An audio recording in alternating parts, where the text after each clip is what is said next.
Alright, this is an FN high power from AIM Surplus. This is one of the Israeli trade-ins, I believe, police trade-ins, and this is a select grade, which is supposed to be better finish.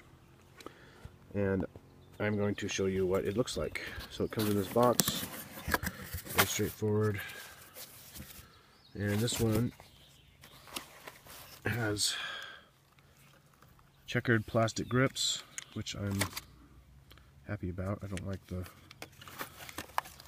ambidextrous thumb rest ones. And it has tape on it, which I hope will come off without too much trouble. I don't know why they would do that, but maybe a guy lost his pistol in the dark one day or something.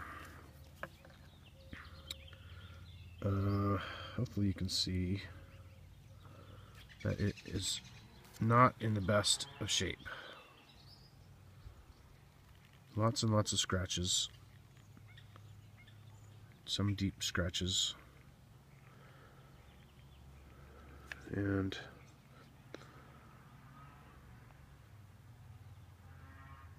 the numbers match, but I'm not particularly happy with what I paid for this. It was $500 plus shipping and FFL. So I think I probably paid too much. But I was caught up in the high power surplus frenzy. So blame my enthusiasm and ignorance.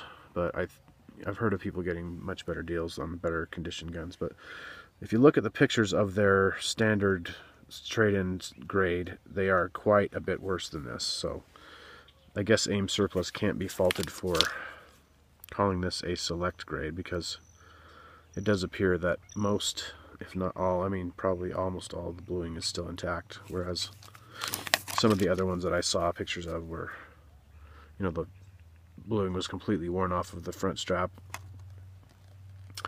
I'm just a little bit disappointed that it's not in better shape with fewer scratches and gouges and stuff, but it's a good reason to get some nice polishing and bluing eventually, or maybe I'll leave it as it is. I am happy to have an FN high power, which I've never had one. I've never had a Browning, and wanted one for a long time, and it is very smooth. The hammer is very stiff, and the trigger is quite stiff. And it does have a magazine disconnect safety, but I'm doing this with one hand, but you'll have to forgive me.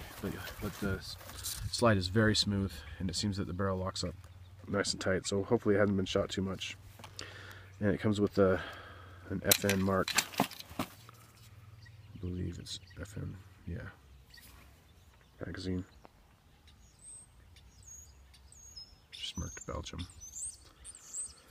And the barrel and the magazine are both marked 9mm NATO.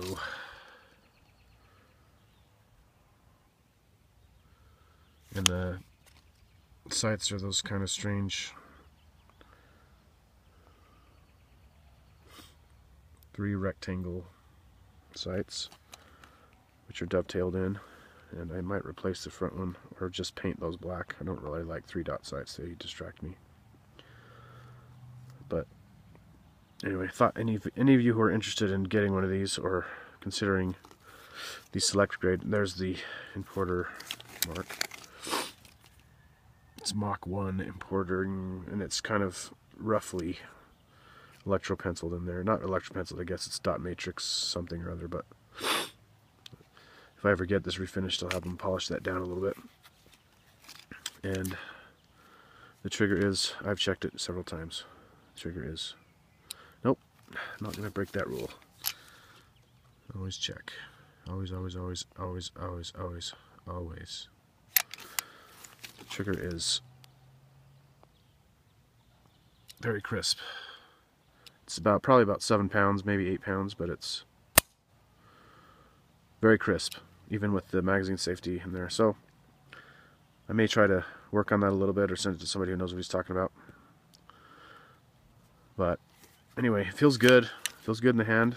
I don't think I've ever actually held one of these, despite the longing. But hopefully that tape will come off with some hoppies or something. Maybe just some ballast. I'll soak it for a while or something. And we'll give you a better look at it when we shoot it in the next video. So in case any of you wanted to see what those look like, or we're considering a select grade, hopefully yours looks better than mine. But I guess I can't fault them because it does look better than the run-of-the-mill trade-ins. That's from Aim Surplus.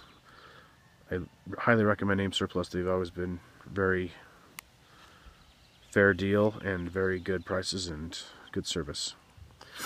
So you can tell me whether I paid too much for this, but I suspect I probably did. That's alright. First high power.